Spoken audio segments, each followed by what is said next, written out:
नमस्कार दोस्तों। जीवन पथिक के इस अंक में आप सभी का स्वागत है। आइए मित्रों, मिलते हैं नाट्य शास्त्र के प्रकांड विद्वान डॉक्टर गौतम चटर्जी से, जो हमसे जुड़ते हैं वाराणसी से। तो गौतम जी, संघ में आपका अभिनंदन है। अभिनंदन, स्वागत, वंदन आपका भी मेनका जी। गौतम जी, देखिए, हमने आज स्पेशली नाट्य शास्त्र इसलिए कहा कि नाट्य शास्त्र के 100 वर्ष हो रहे हैं प्रकाशन के, जिसमें स्पेशली आप मतलब मोस्टली लिखते ही हैं फेसबुक पे या सोशल मीडिया पे, और उससे हमें पता चलता है कि हम कैसे पढ़ें, क्या क्या जानना जरूरी है। तो बहुत सारे लोग पढ़ते भी होंगे उस हिसाब से, लेकिन बहुत सारे लोग के हमारे पास कॉल आए कि अगर हम पूरा ना पढ़ पाए तो क्या कोई ऐसा तरीका है कि हम ये जान सकें कि नाट्य शास्त्र में है क्या, और इसको कैसे जाना जाए। कोई आसान तरीका थोड़ा सा पढ़ के। आसान तरीका तो मुझे यही दिखता है कि हम सभी के भीतर एक लाइट है जिसके सहारे हम पूरी जिंदगी जी सकते हैं। तो उसी लाइट के सहारे हम किसी ग्रंथ को पढ़ सकते हैं। ये मेरा कन्विक्शन है। वो जो लाइट है, लाइट हमें जो बाहर दिखाई देता है, सूरज की रोशनी, ये लाइट हमें दिखता नहीं है लेकिन होता है। ये प्रकाश हमारे भीतर होता है और ये जन्म से ही साथ साथ चलता है।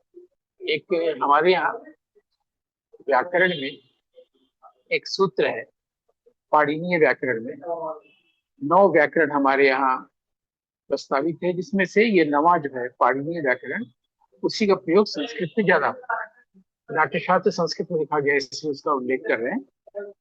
तो उसमें एक सूत्र है, अदर्शनम लोपः। दर्शन माने दिखना, अदर्शन माने नहीं दिखना, लोप माने लोप हो जाना। तो जो नहीं दिखता है उसका मतलब ये नहीं कि वो लोप हो गया, वो है ही नहीं। अगर किसी शब्द में कोई वर्ण नहीं दिखता, कोई लेटर, कोई अल्फाबेट नहीं दिखता, इसका मतलब नहीं कि वो चला गया, लोप हो गया है ना। तो अब जैसे अहम ब्रह्मास्मि है, विद्यालय है। अब विद्यालय में आलय दिखता नहीं है, आ दिखता नहीं है, तो इसका मतलब ये नहीं कि वो चला गया, उसी में है। विद्या और आलय मिलकर विद्यालय है ना। इसी को हम लोग दूसरे ढंग से देख सकते हैं कि अगर ईश्वर नहीं दिखता तो इसका मतलब ये नहीं कि ईश्वर नहीं है।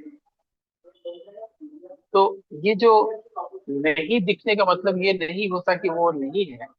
इसको बताने के लिए मैंने कहा कि आदर्शन लोगों का हम ये अर्थ भी ले सकते हैं। अब हमने जो कहा कि लाइट हमारे में होता है, हमारे भीतर होता है, लेकिन वो दिखाई नहीं देता सूरज की लाइट की तरह। तो वो तब दिखाई देता है जब हम उस लाइट का प्रयोग करते हैं। जैसे सूरज की रोशनी तब दिखाई देती है जब सूरज निकलता है, वैसे ही हमारे भीतर जो प्रकाश है वो तब दिखाई देता है जब हम उस प्रकाश का प्रयोग करते हैं, उपयोग करते हैं। सबसे आसान तरीका होता है कि आप अंधेरे रास्ते से जा रहे हैं, टॉर्च है आपके पास, टॉर्च आपने जला दिया बाहरी लेवल पर। अभी जो हमने कहा कि ये शुरू से ही होता है, जब से जन्म होता है। जन्म तो तब से होता है जब कोई शिशु भ्रूण स्थिति में आया, माँ के गर्भ में या उदर में, जब वो भ्रूण स्थिति में आया। तो मैं ये कह रहा हूँ कि जब वो भ्रूण स्थिति में आया तो ये एक जिसको कहते हैं कि मेटीरियल चीज है, इसको देखा जा सकता है ना। लोग अल्ट्रासाउंड करके देखते ही हैं, तभी पता चलता है। तभी वो कहते हैं कि अब आप जो है गर्भवती हैं, यानी उदर में भ्रूण एक मेटीरियल चीज है, दिखता है। लेकिन मैं कह रहा हूँ कि उसी समय से वो लाइट भी आ जाता है, जो गायनेकोलॉजिस्ट की आंखों से नहीं दिखता है, मशीन से नहीं दिखता है।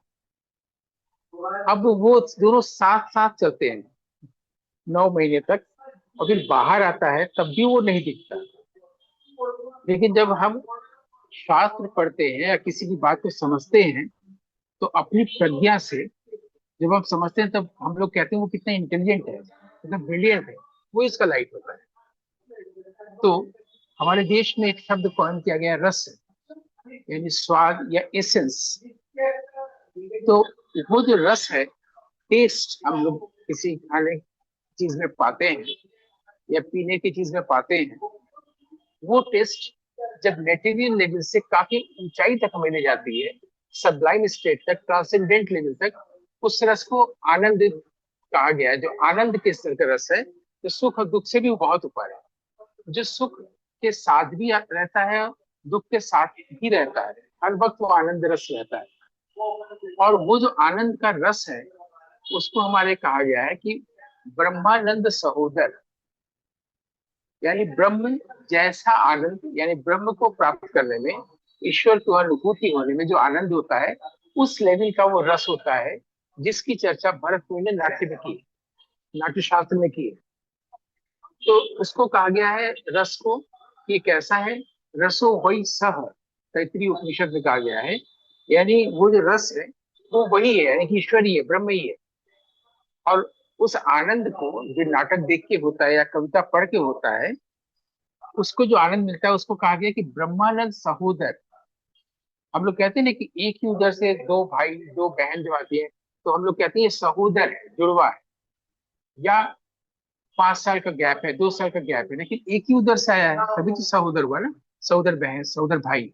तो कहा जा रहा है ब्रह्मानंद सहोदर, उसी उधर में सह अस्तित्व रहा है, उस ब्रह्म का आनंद का, जिसकी शुरुआत मैंने शुरुआत से ही की, कि वो जब रूढ़ अवस्था में आता है तो वहीं से उसका साथ देता हुआ, उसको कंपनी देता है वो ब्रह्म या वो आनंद या वो लाइट साथ में रहता है। तो उस जब जन्म होता है तो दोनों का जन्म होता है। अगर उसके साथ जुड़वा भाई नहीं है, जुड़वा बहन नहीं है, तो भी लाइट और वो बच्चा एक साथ होता है।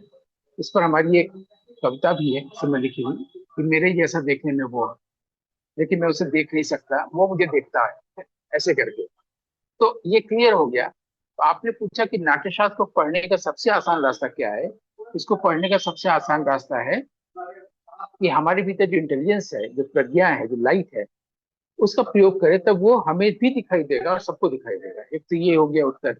दूसरा उत्तर है, भरत मुनि ने कई रास्ते दिए हैं इस आसानी से पढ़ने का। उन्होंने कहा कि 5 अंग हैं, उन 5 अंगों को अगर हम पढ़ लें, जान लें, तो हम नाट्यशास्त्र को पढ़ लेंगे। वो 5 अंग क्या क्या है? आंगिक, यानी जब हम अंग से अभिनय करते हैं। वाचिक, यानी जब हम बोल के अभिनय करते हैं। और तीसरा आहार, जब हम कॉस्ट्यूम पहनते हैं राजा का या भिखारी का। आंगिक, वाचिक, आहार, 3 हो गया। चौथा है गान, गाना। और पांचवा है वाद्य, इंस्ट्रूमेंट बजाना। 5 अंगों को उन्होंने कहा है कि 5 अंगों को अगर हम समझ लें तो नाट्यशास्त्र में इन्हीं का विवरण है। एक तो ये भी रास्ता हो गया। एक तो ब्रह्मानंद सहोदर रस की बात आ गई, कि जब हम रस को समझ लेंगे तो पूरा नाट्यशास्त्र पढ़ना हो जाएगा।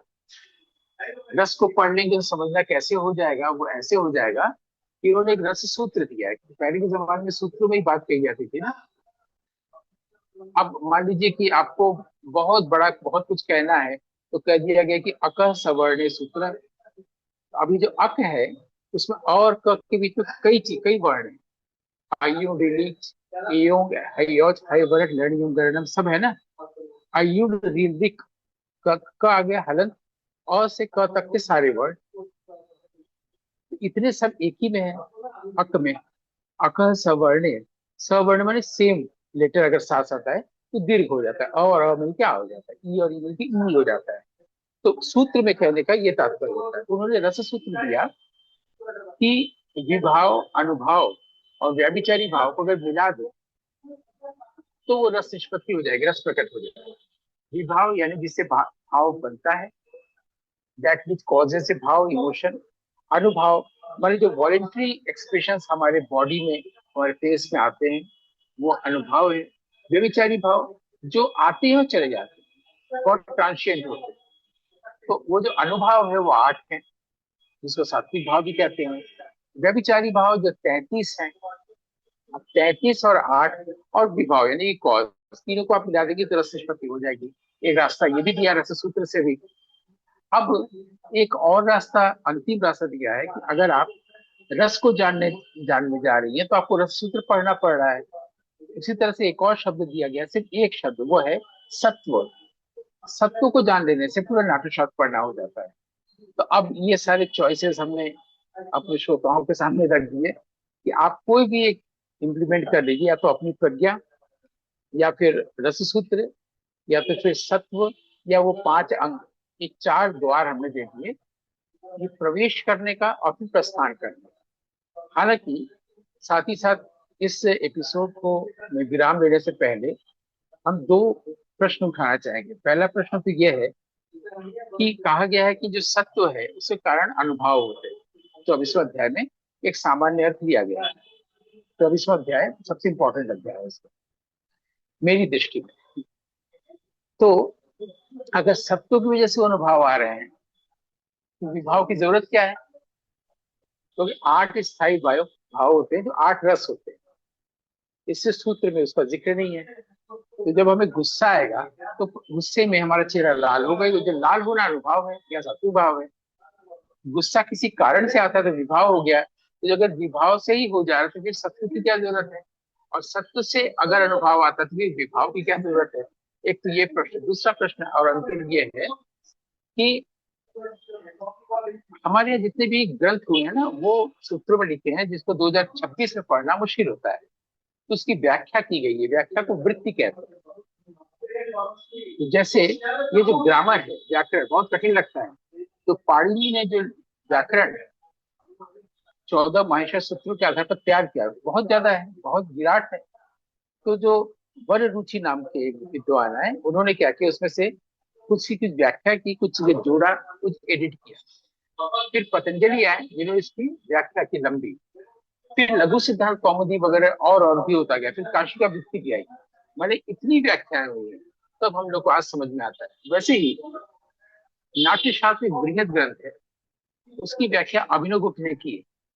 लेकिन आज आधुनिक काल में जब ये पाया गया और प्रकाशित हुआ, जब 100 साल पूरे हो रहे हैं, तो हमें इसकी कोई व्याख्या नहीं मिलती। और व्याख्या से पहले अनुवाद ही अच्छा नहीं मिलता।